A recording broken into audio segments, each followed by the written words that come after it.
It is LUNES Macho Monday.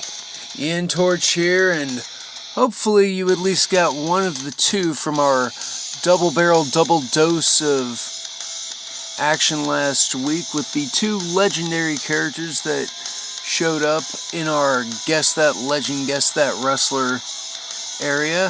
One of those being, of course, Giant Panther of NES Pro Wrestling, and the other was Max Eagle of Kazuna Encounter. Now, that second one is a little more obscure to some people. It's definitely an SNK classic, and I should know. No, but Max Eagle is actually supposed to be another character that technically exists within the world of 3-count bout, but he wasn't in the original lineup. He's supposed to take over Terry Rogers' spot as the patriotic, all-American, muscle-bound good guy in that game. Of course, Giant Panther, on the other hand, is a legendary brawler type that may or may not be from Texas, if I recall, and is loosely based off of Fritz von Erich and Terry Funk. Possibly Stan Hansen with the way he throws his lariat, slightly different than the rest of them, which is really impressive on an NES cartridge. Like, you know, they only had a few specific moves, but yeah, his weapons of choice were the Iron Claw and the Headbutt. However, if you've ever played the latest Fire Pro game, a lot of people take that an extra step and, you know, have designed their particular Giant Panther to headbutt people into submission, actually work the Iron Claw into a pin, you know, all that and then some, because, you know, you can do so much more. But yeah, you have one that was a little more obvious and the other that was a bit obscure, but that doesn't mean you shouldn't keep checking these games out, especially the one I'm playing right now. They've got great updates going on right now, and there's a roster of managers and tutors and icons that has been added, so that's pretty cool. Johnny Cobra and Arizona Chance have been added, so that's made things really interesting. I haven't put them in yet. I wanted that to be a true summer blockbuster thing, maybe after Beach Bash. Have them come in as the manager and tutor of, you know, a possible winner of a battle royale, or maybe they come in because someone just got trounced and lost their title. Who knows? But keep an eye out for them. And along the lines of actual wrestling news, there were still some rumors of potential releases happening last week. I didn't come across anything that was set in stone, although one guy that I was really shocked to hear might be on the chopping block was Keith Lee, which, you know, I was hoping he'd, you know, go all the way, you know, main event WrestleMania in a few years. He was an excellent mainstay in NXT, and he got pulled up to the main roster, and for a moment there, it looked like they were going to let him, you know, be him. It looked like they were really going to let him be Keith Lee and wow us with a variety of a little bit of aerial, a little bit of bestial strength, and maybe some of that, you know, technical prowess that people are like, wait, he can grapple too? His fiancée, Mia Yim, still has quite the groundswell of crowd support behind her, which is great. Hopefully she does a little better. We all definitely want more from them, and it'd be great if they were a power couple. But, you know, beggars can't be choosers, and hey, even if they're in a power couple but they end up, you know, being able to stick around and help cement different divisions and, you know, really bring back the casual fans and get the hardcore fans talking again, you know, that would be really cool. Hell, not that Not that we should already look towards the far, far future, but Keith Lee's got enough behind him that I could totally see him transferring over to TV, possibly film, and hopefully, if he does transfer over to film, not in a stereotypical muscle role. I know personally that the guy can be rather funny, quite amusing. I would love for him to, be the unexpected professor of a scene in a movie. Do like the lead into,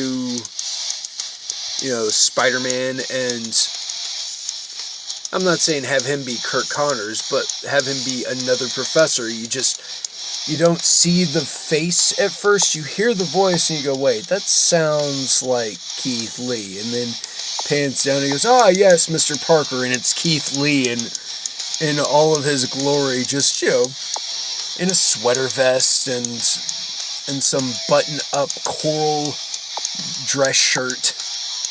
Just waxing about Dostoevsky like it ain't no thing. I mean, I think that would be great. But two individuals that got released, Braun Strowman and Buddy Murphy, who are now on their indie trips. Buddy Murphy, big in demand. Like, apparently promoters everywhere are like, we want him desperately. We will do horrible things if we have to get Buddy Murphy on our roster. So it's great to see he has the potential to be utilized elsewhere.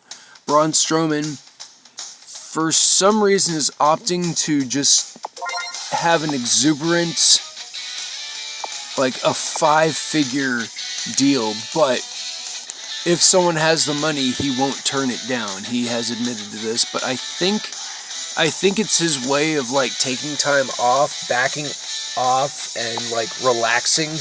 He doesn't have that stress now. He doesn't have that particular work schedule to worry about.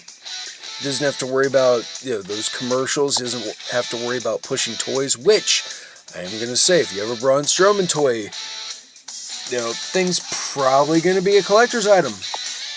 It all depends. I mean, he might be one of the ones who gets called back very soon because, I mean, they're already thinking of bringing Aleister Black back, which, it was, 2 weeks? Maybe less?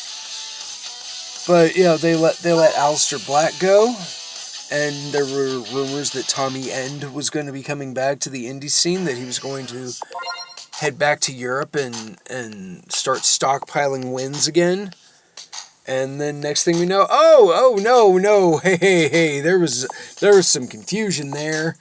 And no, we don't want Aleister gone. Don't be crazy. So that's a big turn of events. But hopefully by the time this video drops, Keith Lee has not, and I repeat, not been released, and it was just a big scare, and maybe, just maybe, he goes into like a feud with, Big E. I mean, they're both on that level.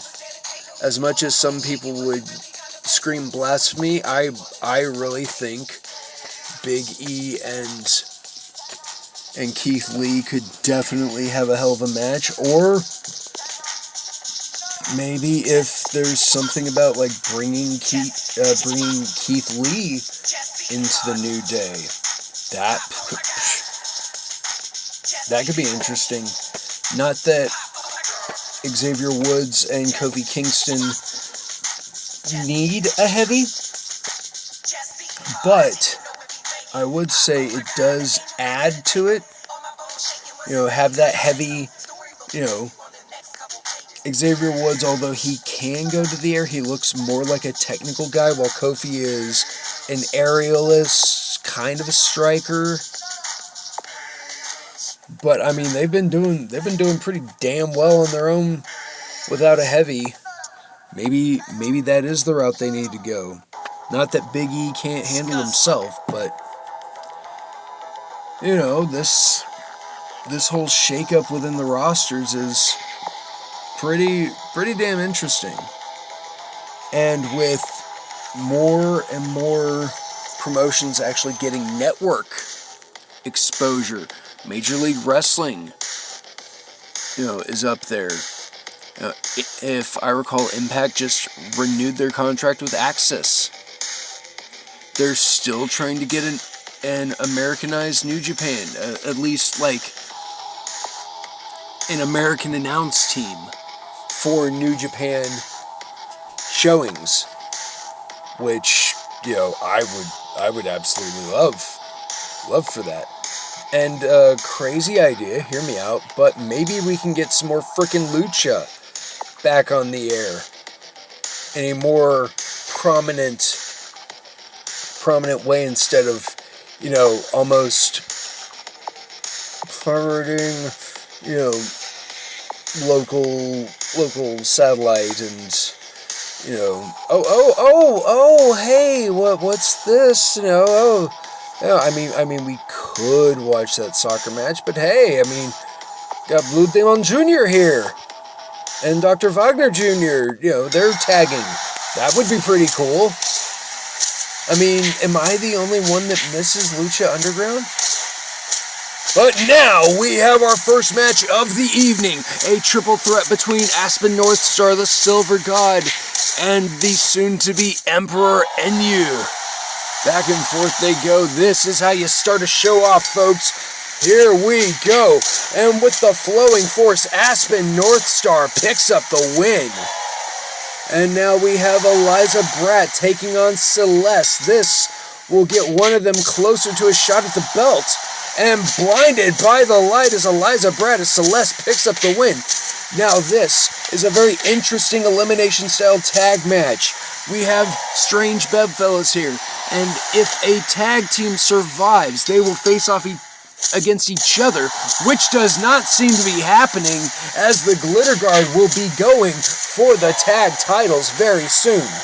But now we have a First Blood intergender match between Tessa Thompson and Grifter, and with the Brain Basher, Grifter gets the win. Oh, and what does Total Harmony have to say to get the crowd up and jumping? Oh, they're getting mixed reactions, folks. Oh, that can't be too good.